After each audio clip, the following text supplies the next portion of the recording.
C'est l'heure du second débat de ce sens public, direction la Syrie, un mois, jour pour jour après la chute de Bachar el-Assad. Peut-on faire confiance au nouveau régime? Quelle place pour les femmes, pour les Kurdes, pour les chrétiens qui sont les combattants djihadistes français qui ont participé à la prise du pouvoir?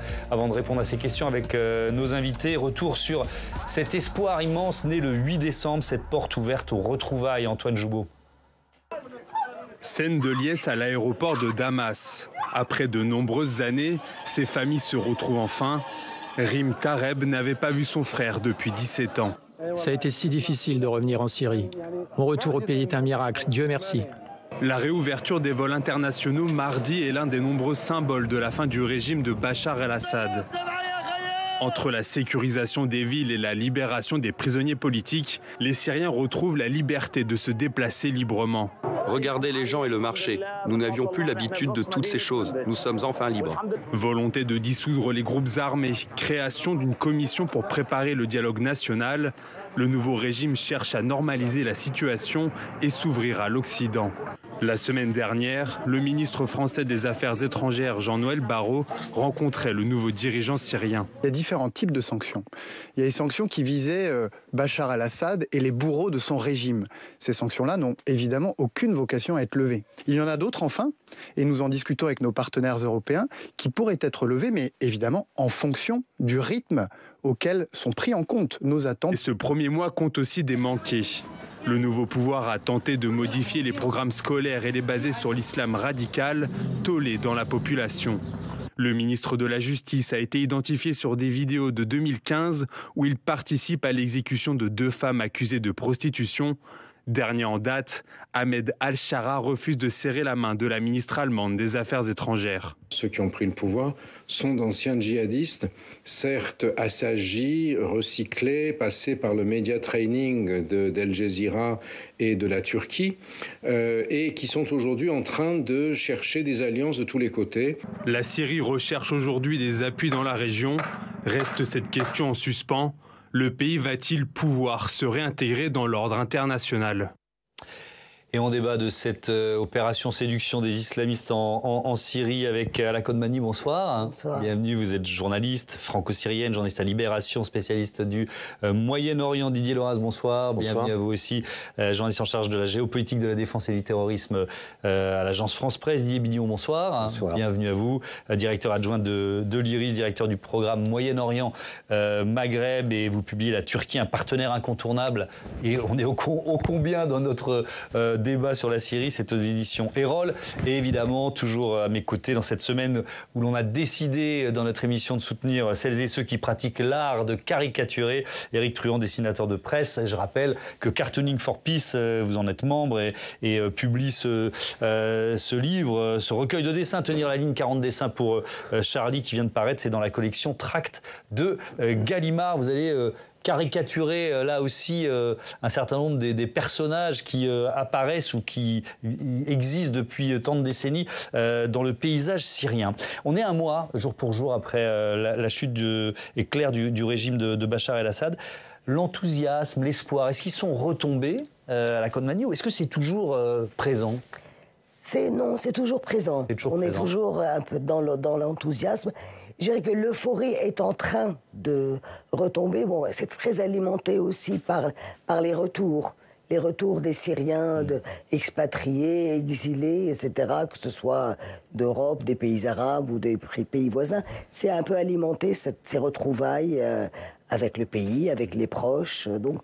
Mais bon, il y a quand même, on sent que les urgences commencent à s'imposer, notamment sur la vie quotidienne des gens, et surtout les enjeux, là, les grands défis auxquels ce nouveau pouvoir et tous les Syriens doivent faire face. Oui. On était réunis sur ce plateau, les uns et les autres. Vous avez participé à un certain nombre de débats qu'on a pu organiser au mois de décembre, après la chute de Bachar el-Assad. Didier Loras, on faisait part à ce moment-là de ce sentiment un peu hésitant, quoi, partagé en voyant des combattants islamistes succéder à une telle dictature. Est-ce que vous êtes toujours dans ce sentiment aujourd'hui, ou un petit peu, je mets des guillemets, rassuré ? Alors, effectivement, la dernière fois que je suis venu, on a parlé de ça, et que quand je suis sorti du plateau, je m'en suis voulu d'avoir oublié le droit à l'enthousiasme. C'est-à-dire que quoi qu'on en dise, ils ont chassé un tyran absolument abominable. Donc, les Syriens sont aujourd'hui, les Syriens et les Syriennes, on va insister, le peuple syrien est aujourd'hui face à une tâche absolument immense, parce que c'est vrai que le bilan des printemps arabes n'est pas forcément très bon, c'est rien de le dire. Évidemment que la tâche est extrêmement compliquée, évidemment que le projet politique n'est pas clair, évidemment que les nouveaux détenteurs du pouvoir ont un CV un peu compliqué, mais il y a un vrai enthousiasme et il n'y a aucun doute sur le fait que le régime qui est tombé était épouvantable. Bien sûr. Donc, on est déjà en train de se projeter dans la suite et ce qu'on peut attendre ou espérer avec lucidité du nouveau pouvoir. Voilà, mais donc j'ai envie quand même de dire la lucidité, évidemment, surtout pas de naïveté, et en même temps, essayons d'éviter tout de suite de voir toutes les choses en noir et de se dire c'est sûr, ça va être une catastrophe. Bon, je pense qu'il y a quand même pas mal de signes. Enfin, moi j'ai la sensation, mais on va en parler, je trouve qu'ils font pas énormément de fautes depuis un mois. Et donc, alors, c'est la loi du journalisme, hein. On dit des choses un jour et puis un mois plus tard, on se rend compte qu'on a peut-être eu tort. Je suis plutôt... j'ai une certaine propension à être optimiste et j'ai envie de me réjouir. Bon, voilà. Okay. Après... sans naïveté et avec lucidité, évidemment. On a employé ce titre, cette formule d'opération séduction. Didier Billon, il y a notamment le fait que le chef de ce groupe islamiste qui a pris le pouvoir à toute vitesse, c'est vrai que ça nous a surpris les uns et les autres. Al-Jolani, c'est son nom de combattant islamiste, il veut maintenant qu'on l'appelle Ahmad al-Chareh. Bon, c'est un élément un peu court pour convaincre. Comment vous évaluez ça? Est-ce que vous parlez d'une opération séduction? Oh ben incontestablement. Oui. Il fait de la politique. Je ne sais pas s'il a pris des cours de média training, mais peu m'importe. Il a une réflexion politique. Personne n'a pu faire une mutation telle que sa vie propre, a été vécue sans avoir un véritable sens de ce que représente pour lui l'avenir de son pays. Alors après, pas d'illusion, mais on ne va pas gâcher notre plaisir ou le bouder. Il y a plus de 50 ans d'une dictature terrifiante. Nous sommes seulement 30 jours après la chute de Bachar el-Assad. Seulement 30 jours. Pour l'instant, je considère qu'il n'y a pas eu de faux pas. Mais tout est ouvert, tout est possible dans les deux sens, pour le pire et pour le meilleur. Et ce qui est fort, effectivement, c'est ce à quoi vous faisiez allusion à la Condamnie, c'est ces images de retour quand même. Ça c'est marquant et ça alimente l'enthousiasme ou l'optimisme. Mais vous vous rendez compte que des hommes, des femmes... J'ai du mal, moi, moi aussi, imaginer ce que ça peut représenter quand on a vécu des années, voire des dizaines d'années. Qui n'ont pas pu retourner dans leur pays, qui peuvent y retourner. Pour certains d'entre eux, peut-être certains ne vont pas y rester, mais... quel soulagement de retrouver ses proches, sa famille, pouvoir se recueillir sur les tombes des personnes qui sont mortes, soit de mort naturelle, soit à cause de la répression. Tout ça, c'est compliqué pour nous, Français, Parisiens, mais c'est essentiel pour comprendre la dynamique qui est en cours. Sans illusion, n'allons pas trop vite, mais laissons quand même le temps de se faire, que les gens se réapproprient les liens sociaux qui ont été totalement ou en grande partie détruits par cette dictature terrible. À la Condamnie, cette émotion est la fleur. Moi, j'étais 4 jours après la chute du régime, j'étais à Damas. Ça, c'est clair. Bon, après, tout le monde... c'est le premier réflexe. Je ne pouvais pas y aller depuis 2011. Donc, forcément, c'est un moment de bonheur absolu et que je revis maintenant avec tous les gens qui sont en train de rentrer. Mais l'intérêt, c'est pas seulement ces retrouvailles, c'est que beaucoup de ces Syriens qui sont en train de rentrer, ils rentrent 10, 12 ans après, ils ont acquis des compétences, ils ont des vies, ils veulent apporter, et on voit une mobilisation assez intéressante de toutes les forces vives, des Syriens exilés, aux États-Unis, en Europe, dans les pays du Golfe, ailleurs, qui ont des compétences, qui ont des moyens et qui veulent participer à cette nouvelle page qui s'ouvre. Mais alors, je ne sais pas si on peut la voir tout de suite, mais on avait prévu justement sur ce thème-là, sur la question du retour des exilés, des réfugiés, d'entendre une représentante d'une ONG qui s'appelle Save the Children. Elle s'appelle Racha Murez, et la directrice de la cellule de crise Syrie. Elle pose une question qui est importante, c'est-à-dire que quel pays retrouve ceux qui reviennent en Syrie aujourd'hui? Écoutons-la. Malheureusement, c'est l'un des principaux obstacles au retour des familles dans leur foyer, dans leur ville d'origine. Nous avons près de 5,6 millions de réfugiés, des réfugiés syriens dans les pays voisins. Et pour que ces personnes puissent rentrer chez elles, il faut que les infrastructures fonctionnent, que les systèmes de santé et d'éducation fonctionnent.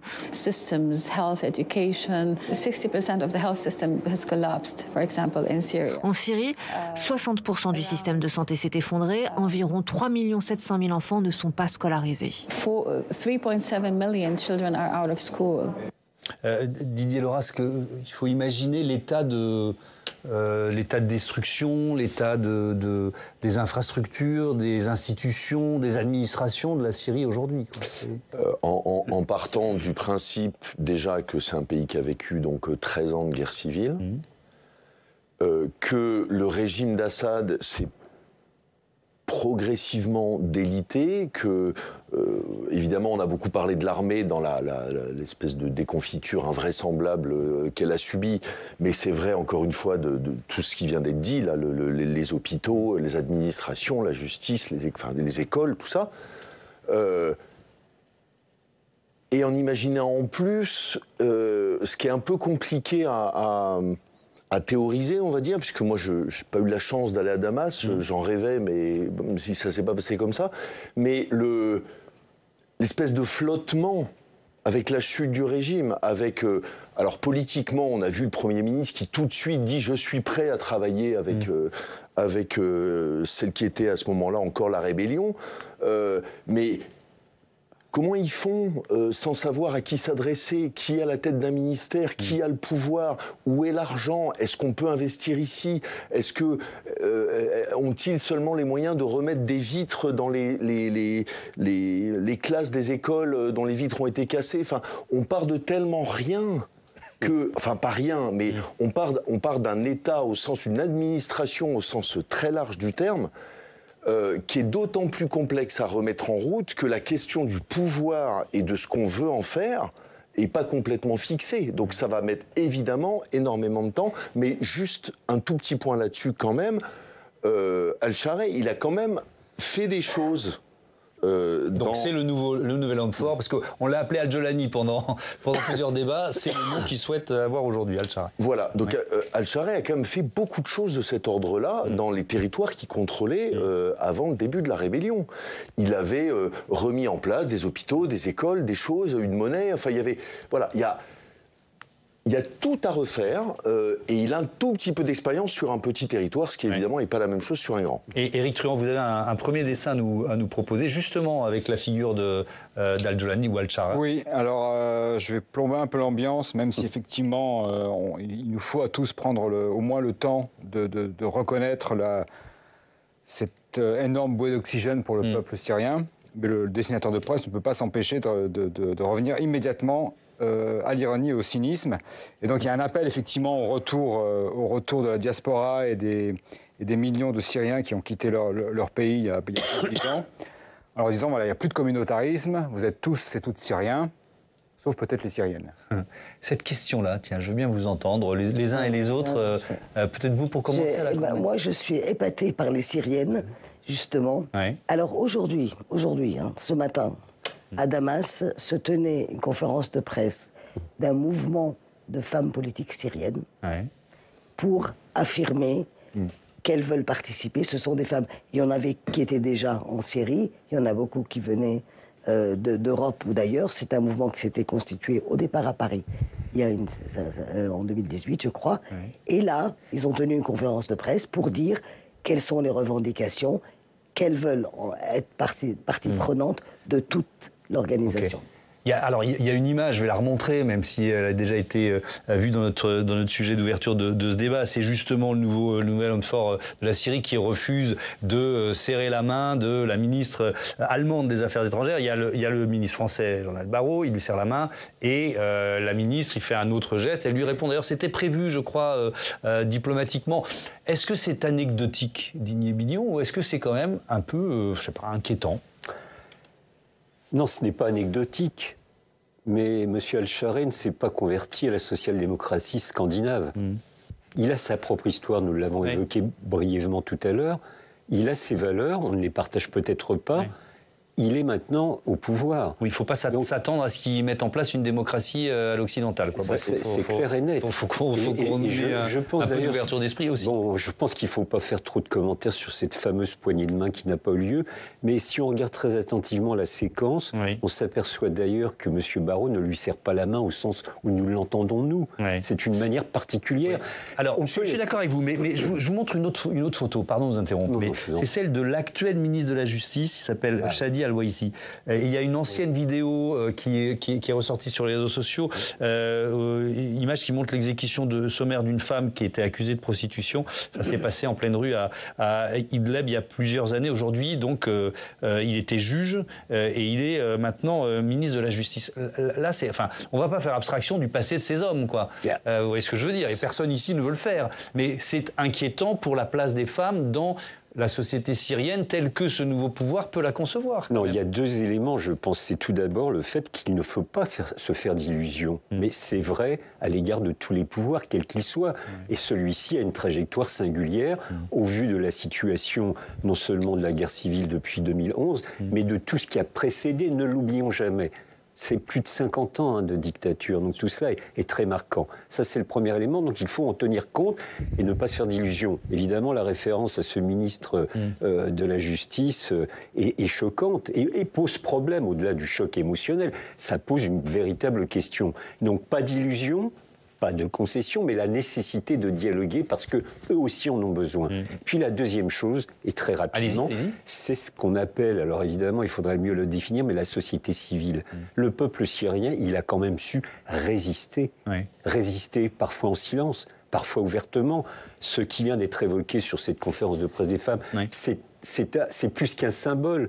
Ça prouve quand même que malgré toutes les abominations de la dictature, malgré une rupture d'une partie des liens sociaux, la société, elle existe, elle vit, elle fonctionne, elle va se reconstituer, elle va s'affermir. Moi, c'est ça qui me rend aussi optimiste. Alors, on a parfois tendance, je dis un on médiatique dans lequel je peux m'englober d'ailleurs, à être dans la simplification et on va dire, tiens, regardez ce qui se passe en Afghanistan, ces talibans qui sont arrivés, on les a annoncés 2.0. Moralité, la place des femmes, elle se réduit de plus en plus à la portion congrue aujourd'hui. Comparaison n'est pas raison à la Kandmani ?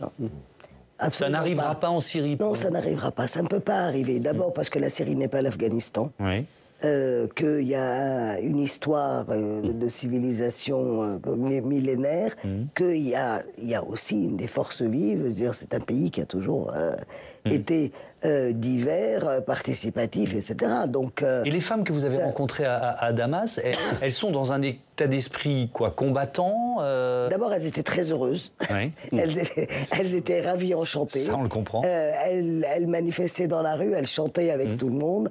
Elles allaient vers les combattants de HTS pour leur dire que bon, bravo, merci. Il y avait des jeunes même qui les draguaient un peu. Enfin bon, c'était une très bonne atmosphère. Les femmes syriennes sont quand même assez costauds. Hein. C'est pas des... on la leur fait pas facilement, même s'il y a un certain conservatisme, notamment dans d'autres régions comme Idlib, etc. Mais je crois que, dans le fond, bien sûr, on sait que ce sont des djihadistes, on sait quelle est la place des femmes pour eux. Mais ils affichent une volonté, ils ont presque l'obligation d'évoluer. Sinon, ils ne survivront pas. Parce qu'ils sont sous surveillance, d'une certaine façon. Ils sont sous surveillance internationale et sous surveillance syrienne. Sous surveillance de la société syrienne qui ne les laissera pas. Il ne laisse rien passer. L'histoire des manuels scolaires, ça a été, mais en quelques heures, ils ont proposé... Vous nous rappelez en quelques mots En fait, ils ont dit, bon, on va réformer les manuels scolaires en enlevant toutes les références à Assad, etc. Oui. Bon, ça, très bien, tout le monde est d'accord. Mais il y avait un truc, notamment concernant une vieille reine syrienne, Zénobie, qui était une reine de l'époque romaine. Ils voulaient effacer les Zénobies. Oui. Et là, tollé tout de suite dans les milieux d'éducation, sur les réseaux sociaux, etc. En quelques heures, c'était... Ils sont revenus en arrière. Ils sont revenus en arrière. Alors, sur la place des femmes, tiens, je vous propose d'écouter le ministre français des Affaires étrangères. Il était ce matin l'invité de France Inter, Jean-Noël Barrot, qui rappelle les conditions qui ont été mises, parce qu'on disait un pouvoir sous surveillance, conditions mises notamment par la France. Hier a été annoncé que le comité qui est institué pour préparer le dialogue national qui va s'ouvrir prochainement inclura des femmes. C'était une demande expresse de notre part. Elle a été satisfaite. La deuxième chose, c'est que nous sommes allés pour défendre la sécurité des Françaises et des Français, la sécurité des Européens, pour que la nouvelle Syrie ne laisse aucune place au terrorisme islamiste qui a fait tant de dégâts ces 10 dernières années. Que cette Syrie nouvelle ne laisse aucune place à la prolifération des armes chimiques. Et nous lui avons formulé une demande très claire, celle que dans les prochaines semaines, il puisse accueillir en Syrie une mission de l'organisation internationale qui s'occupe de la destruction des armes chimiques. Et il a été annoncé hier qu'une telle mission viendrait prochainement en Syrie. Didier Loras, peut-être sur la composition, cette commission, ce comité qui prépare le dialogue national, effectivement il y a des femmes. Est-ce qu'on peut rentrer un peu dans le détail de la composition de cette commission et de ce que ça donne comme indication d'une certaine façon? Non, alors j'en suis incapable, je ne sais pas si... voilà, il y a... Oui. Alors, pardon de un piège. Il n'y a pas de problème. Ouais. Sur cette conférence nationale, bon, il y a eu un peu... Ils sont en train d'apprendre en marchant. Hein. Ce pouvoir est en train de tâtonner. La semaine dernière, ils ont annoncé que c'est le week-end dernier, on allait tenir le 4 et 5 décembre une conférence avec la participation de 1200 Syriens de partout. Et tout d'un coup, ils se rendent compte, ah ben non, on ne peut pas organiser ça. Maintenant, ils ont compris qu'il faut un peu un comité préparatoire. Je peux dire un mot quand même sur l'intervention de notre ministre. Moi aussi. Bon, je pense que ça va pas être sympathique. J'ai demandé, cette impression. J'ai exigé, on a obtenu. Non mais... Pardon, c'est qui? Qui êtes-vous pour venir dicter, exiger, demander Surtout qu'il est arrivé les mains vides. C'est-à-dire, on ne lève pas les sanctions, on n'a rien à apporter. Et puis rappelons quand même que les Occidentaux, à un certain moment, avaient une bonne occasion d'intervenir et d'aider une rébellion à l'époque où elle n'était pas dominée par les islamistes, que Barack Obama avait fixé une ligne rouge, que Bachar al-Assad a gazé son propre peuple, et que cette ligne rouge a donc été franchie, et que pour autant on n'a rien fait. Donc arriver maintenant en disant, alors maintenant, vous allez bien nous écouter, c'est effectivement, se prendre pour ce que l'on n'est pas, et 2, imaginer que Al-Chareh aujourd'hui considère la voie de Paris comme une espèce de diktat qu'il ne pourrait pas éviter. Enfin, il faut arrêter, là, ça n'a pas de sens. Ça tombe très très bien. Éric Toulan, votre dessin, il met en scène Barack Obama. Alors, Barack Obama, effectivement, j'ai essayé de mettre en scène, effectivement, l'embarras de la France, mais des Occidentaux de manière générale. Que penser du pouvoir syrien? Déjà, peut-être qu'on aurait pu faire quelque chose il y a 10 ans, il y a plus de 10 ans. Si on avait voulu éviter que des rebelles d'obédience islamiste soient au pouvoir aujourd'hui. Didier Billon, on parle d'un pouvoir sous surveillance interne, c'était très intéressant d'entendre Alex Khomani là-dessus, et puis sous surveillance internationale, même si effectivement il y a une sorte d'arrogance là, occidentale de dire j'ai obtenu, ou je demande, ou j'exige ci ou ça. Mais il y a quand même, ce pouvoir il est encore fragile par définition. Bien sûr. Mais je pense justement qu'il faut poser la question à l'inverse. Allez-y. C'est que Al-Chareh et son équipe, moi c'est ce que j'appelle des islamo-nationalistes. Donc islamistes, bien sûr, c'est leur trajectoire, c'est leur conviction, il va falloir faire avec. mais aussi nationalisme. C'est-à-dire qu'ils ont, je pense, comme préoccupation de maintenir l'unité de la Syrie, de ce qu'ils considèrent leur pays. Est-ce qu'il y aura, nous pouvons le souhaiter, un gouvernement inclusif ? Moi, je le souhaite, mais c'est aux Syriens eux-mêmes de décider. Donc, il y a toute une série de défis. Mais en même temps, il a parfaitement conscience que, vu l'ampleur des défis politiques, culturels, économiques, on parle de la nécessité de 500 milliards de dollars pour envisager la reconstruction de la Syrie. Moi, j'ai un petit peu de mal à imaginer ce que ça représente concrètement. En tout cas, la somme est considérable. Et parce que c'est probablement un réaliste, parce que c'est un politique, il a bien conscience qu'il a intérêt à discuter de façon ouverte avec ses interlocuteurs. Mais alors, il est clair que l'attitude de notre ministre des Affaires étrangères est le meilleur moyen pour que la France ne compte pour rien dans la tâche de la reconstruction de la Syrie. Je crois que Jean-Noël Barrot a été rhabillé en quelques mots par les interlocuteurs de ce débat. On va parler des djihadistes français dans un instant, mais je vous redonne la parole. Juste un dernier mot. En fait, la France, comme tous les Occidentaux, a besoin d'une Syrie qui ne parte pas complètement en vrille. Donc elle a besoin d'Al-Shara. Donc le pouvoir, il n'est pas uniquement... Enfin, il n'est pas dans le sens que décrit Jean-Noël Barrot. C'est lui qui a pris la main, c'est lui qui a fait tomber Assad, c'est lui qui va pouvoir dicter aussi quelques conditions en disant « vous êtes gentil, ça c'est pas possible, ça c'est pas possible, ça on va le faire, mais maintenant les sanctions, faut les lever maintenant, enfin, etc. » Donc on est dans un bras de fer, une négociation, on est, comme disait Didier Billon, dans de la politique internationale, mais de la politique. On est bien d'accord, mais alors il y a aussi dans ce tableau particulièrement complexe de la Syrie, une dimension qui est la dimension du risque terroriste et du destin des djihadistes, et notamment de certains djihadistes français. On va en parler tout de suite avec Alexandre Poussard. Rebonsoir Alexandre. Rebonsoir des djihadistes français présents en Syrie, confortés par l'arrivée de... Alors on dit HTS ou HTC, ça dépend de la traduction de ce groupe islamiste au pouvoir.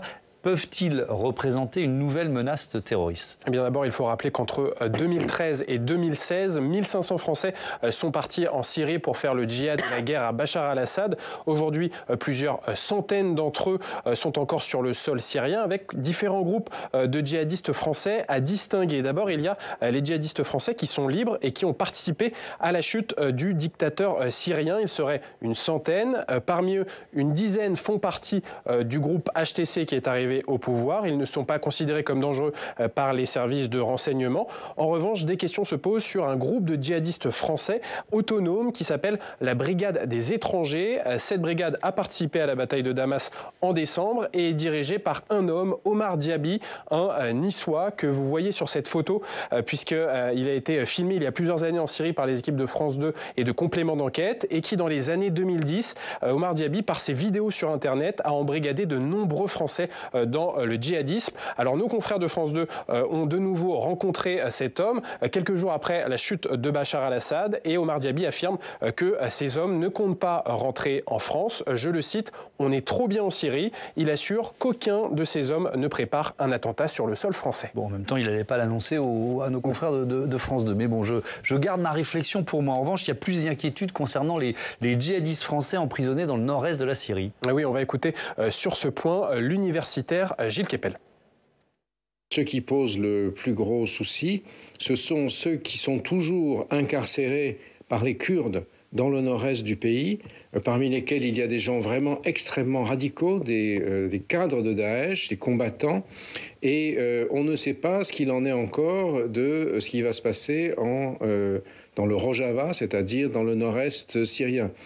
Oui, car actuellement, dans cette zone, dans le nord-est de la Syrie, il y a de violents combats entre les forces kurdes qui sont implantées sur la zone en vert sur cette carte et qui sont en guerre avec des groupes rebelles syriens soutenus par la Turquie, implantés dans les zones en jaune sur cette carte. Et les 150 djihadistes français qui sont détenus dans les prisons par les Kurdes, eh bien, ils pourraient bénéficier de ce conflit. Et cela inquiète même le ministre de l'Intérieur français, Bruno Retailleau. Je le cite, c'était hier à nos confrères du journal Le Parisien. Ces djihadistes sont des individus extrêmement dangereux, emprisonnés et gardés par les Kurdes. Le risque est qu'ils profitent de bombardements turcs pour s'enfuir. Alors la question qui se pose, c'est, n'est-ce pas, plus prudent de renvoyer ces djihadistes français maintenant en France pour les judiciariser? Hors de question pour Bruno Retailleau, je le cite, ces individus ont commis des crimes sur le sol où ils sont détenus. Ils doivent être jugés là-bas, assure le ministre de l'Intérieur. Merci beaucoup Alexandre pour toutes ces informations. On va parler du rôle de la Turquie dans un instant et de cette zone tenue pour l'instant par les Kurdes, mais je pense que l'intervention du ministre des Affaires étrangères, ça vous a fait aussi réagir. Oui, je pensais qu'il fallait remettre une petite couche en hommage à notre ministre qui, entend à l'oreillette, exige désormais la fin de Sens Public. Et une OQTF pour son plateau. Très bon, merci beaucoup. On va passer sur cette injonction. Allez, la Turquie, Didier Billon, est-ce qu'elle peut laisser une zone aussi importante, on a vu la carte, sous contrôle kurde? Officiellement, elle s'y refuse absolument. Ouais. Et Al-Shareh est là devant un dilemme, presque un piège. Parce que s'il accepte de faire des concessions aux revendications kurdes, autonomie partielle, ça va irriter la Turquie, qui est quand même un des grands soutiens de la nouvelle équipe au pouvoir. Oui, son offensive militaire a été en grande partie possible grâce à la Turquie. Disons que la Turquie était au courant. Bon, on va dire ça comme ça. Si, à contrario, il accède aux exigences turques, il va se mettre à dos les combattants kurdes. Et donc, il y aura, dans cette hypothèse, un point de fixation militaire au nord-est de la Syrie, comme cela a déjà été évoqué. Les combats sont très violents actuellement entre l'armée nationale syrienne, la soi-disant armée nationale syrienne, qui est en fait sponsorisée par la Turquie, et les groupes kurdes. Et cette armée nationale syrienne, entre guillemets, est en fait composée de quelques groupuscules, sans foi ni loi, qui sont en réalité des gangsters, des mafieux, et qui se comportent de façon absolument indiscriminée contre les populations civiles. Donc là, il y a un enjeu. Puis il y a l'enjeu des prisons, où effectivement la Turquie... Moi, j'ai été surpris, la dernière fois qu'on était ensemble sur ce plateau, vous disiez 50, 60 000 combattants... non, on avait dit 50, 60 000 personnes détenues, dont les femmes et les enfants. D'accord, c'est vrai, vous avez raison, soyons plus précis. Mais potentiellement des milliers de combattants qui pourraient, je mets plein de guillemets, je ne suis pas volontairement, je ne suis pas catastrophiste par essence, qui pourraient se retrouver dans la nature. Et la Turquie joue un jeu très dangereux, les autorités turques, en disant que ces prisons sont gardées, surveillées, contrôlées par les combattants kurdes, caractérisés par la Turquie comme des terroristes. Donc, dans la presse turque, on le voit quasiment tous les jours, il est insupportable, disent ces médias ou ces dirigeants turcs, que des terroristes surveillent d'autres terroristes. Et donc, vous voyez, le jeu de pression d'Ankara sur Damas, c'est pourquoi l'équipe au pouvoir, je pense que c'est un de ses défis, ils sont bien nombreux, mais un de ses défis principaux. Didier Loras. Alors, je suis d'accord avec ça, mais je voulais juste revenir un peu en arrière, parce qu'on n'a pas ménagé Jean-Noël Barrot. On pourrait peut-être faire un tout petit pas de côté par rapport à ce que vient de dire Bruno Retailleau, parce qu'il est gentil. Jugez-les vous-même, ils sont venus chez vous. On les a laissés partir, on n'a pas été capable de les empêcher de partir.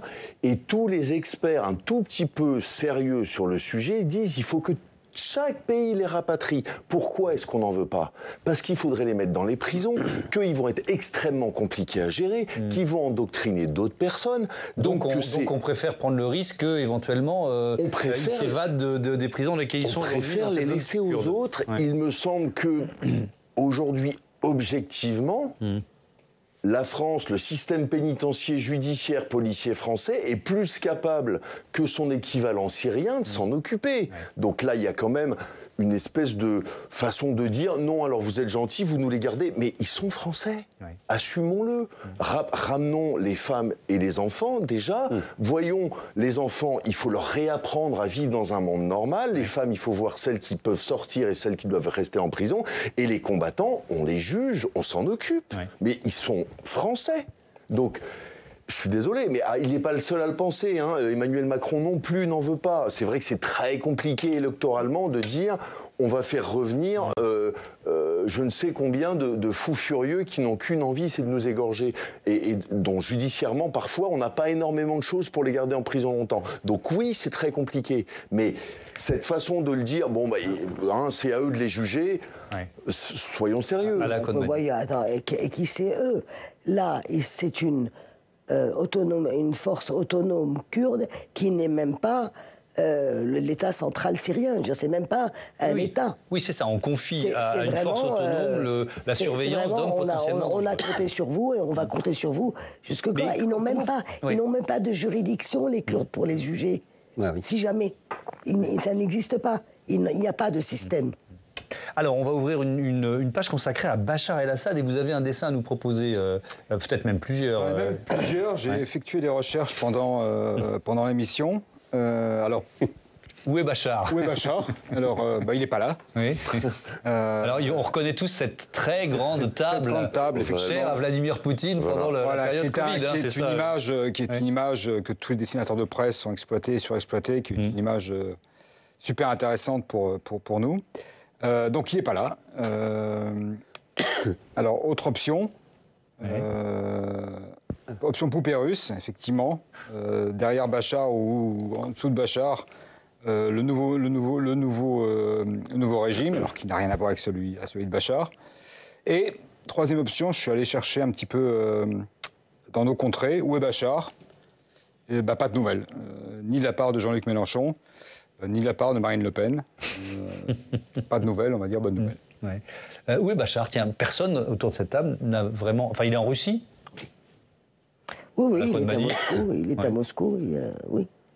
On sait qu'il est-ce qu'il intéresse... On sait qu'il est parti à Moscou. Ma question est idiote. J'allais vous dire, est-ce qu'il intéresse les Syriens? Oui, évidemment qu'il voudrait qu'il soit jugé, mais est-ce qu'on en parle beaucoup en Syrie? On en a beaucoup parlé, les premiers. C'était surtout pour dire, mais à quel point ce minable a pu nous terroriser pendant des années. Parce que son départ a été tellement lamentable. Il a laissé tomber ses plus proches, quand même, de sa famille et de son clan, etc. Et il est parti complètement froussard dans un avion russe pour Moscou, après avoir été humilié. Et par les Russes et par les Iraniens il a demandé de l'aide. Ouais. Et d'ailleurs, je ne sais pas si on peut revoir le dessin d'Éric où on le voit sous cette table gigantesque du Kremlin. Enfin, c'est ramené à une taille. Enfin voilà, c'est un peu le nain Bachar. Didier Loras, il est.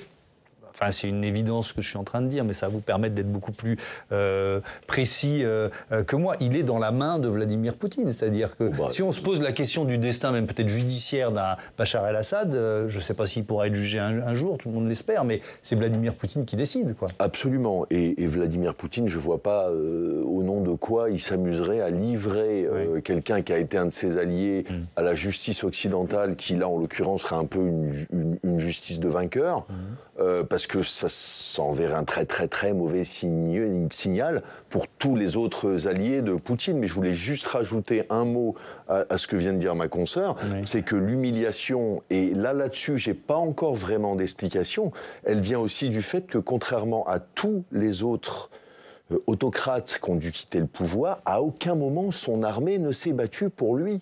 C'est-à-dire qu'il n'y a pas eu de combat. Donc eux-mêmes, il avait même pas donc quelques milliers de fidèles capables d'aller mourir pour lui et de garder au moins la capitale ou son palais. Non, personne. Donc en fait, il devait être absolument haï par tout le monde. Il avait même pas cette espèce de fond de tiroir de partisans qui auraient envie de se battre pour lui. Donc là, de ce point de vue-là, l'humiliation, elle est totale. Après, je vais sortir de mon couloir de nage et donner une opinion qui n'appartient qu'à moi-même, mais la justice internationale, c'est une magnifique idée. Je suis pas sûr d'y croire complètement. C'est-à-dire que, alors, il y a un passé, il y a quelques résultats qui ont été indiscutables sur ces 30 dernières années. Je vois pas un jour cet homme derrière un box avec une vitre blindée, jugé et répondant de ces 20 ans de tyrannie. Et pourtant, parlons des crimes du régime. Il y a des milliers de prisonniers politiques qui ont été libérés, mais il y a encore des dizaines de milliers d'autres qui sont portés disparus. La présidente du comité international de la Croix-Rouge le rappelle. Il y a potentiellement des dizaines de milliers de personnes disparues que nous n'avons pas encore identifiées. Mais nous suivons déjà plus de 40 000 cas. C'est une tâche énorme qui nous attend. Je sais que des milliers de familles sont à la recherche de leurs proches. C'est un calvaire que personne ne veut vivre. Nous travaillons avec nos partenaires pour pouvoir les informer le plus rapidement possible. Mais cela fait des années que la Croix-Rouge n'a pas accès à tous les détenus et nous en voyons les conséquences. Bachar el-Assad, effectivement, dans le box des accusés de la Cour pénale internationale, je vois vos visages. Je commence avec vous, Didier Billon, c'est illusoire? C'est pas totalement illusoire, mais il faut là se projeter sur, à minima, le moyen, voire le long terme. Tant que Poutine sera présent, il est clair que Bachar pourra couler une retraite en Russie. Ça, c'est très probable. Après, personne ne sait. Mais par contre, au-delà du cas de Bachar, qui n'est pas que symbolique, c'est la question de la justice transitionnelle. Parce que ce qui a été rappelé par cette responsable de la Croix-Rouge, c'est d'une importance considérable.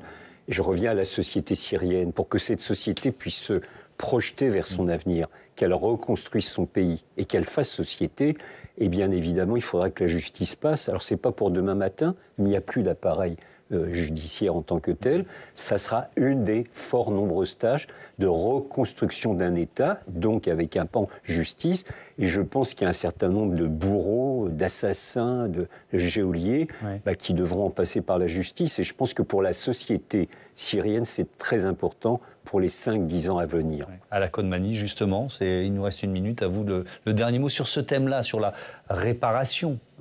C'est vraiment une très grande douleur.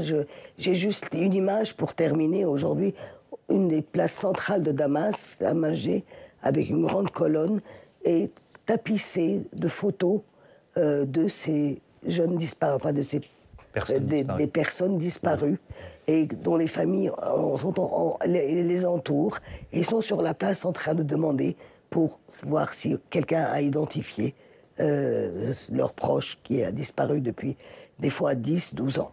Oui, parce qu'on a vu sortir de prison des gens qui y étaient depuis des décennies. Ah non, mais les prisons syriennes sont des véritables camps de la mort. Je veux dire, c'était pas... c'est pas des prisons ordinaires, c'est même pas... non, ce sont des camps de la mort. Cette torture systématique, tous ces morts. On sait combien de dizaines de milliers sont morts sous la torture. Et c'est systématique. Et c'est une plaie. Cela dit, encore une fois, il y a plein d'organisations qui sont en train de travailler dessus pour identifier, suivre, etc. On va terminer sur cette note relative d'optimisme. Merci beaucoup. Merci à tous d'avoir participé à ce débat. Didier Billon, je vais rappeler le titre de votre livre, La Turquie, un partenaire incontournable. C'est aux éditions Erol. On vous lit évidemment dans Libération, l'AFP. Merci d'être à nos côtés pour préparer nos émissions et à côté de toute la presse depuis des années. Et puis, tenir la ligne 40 dessins pour Charlie, c'est ce qui vient de paraître à la collection Tract de Gallimard. Merci Éric Truand d'avoir éditorialisé en dessin. Vous en avez un petit dernier, je crois. Merci, un dessin justement en forme de remerciement à vous et à Sens Public de m'avoir accueilli, d'avoir accueilli le dessin de presse. Il y a Didier et Laurence qui viennent de le voir avant moi. Je ne l'ai pas encore vu et qui se marre, donc je crains le pire. On peut ranger le dessinateur jusqu'à l'année prochaine. Ah oui. Dans sa boîte ou dans son bureau. Vous avez raison. C'est vrai merci de m'avoir accueilli, d'avoir accueilli. Je vois pas bien ma caricature, mais je vais évidemment l'imprimer. Mais j'ai peut-être moi une tête à caricature qu'à François Bayrou. On l'a tous. On a tous une tête à caricature. Ça, c'est une très bonne réponse. Merci beaucoup. Merci. Et en tout cas, ça nous a donné envie de le refaire. Donc voilà, je ne sais pas si on le fera et quand, mais c'était un vrai plaisir, un bonheur de vous avoir sur ce plateau. Merci encore. Merci à toutes et à tous de votre fidélité. Notez que dans la matinale, c'est Agnès Pannier-Runacher qui sera l'invitée d'Oriane Mancini, ministre de la Transition écologique. Ce sera demain à 8h. Belle soirée.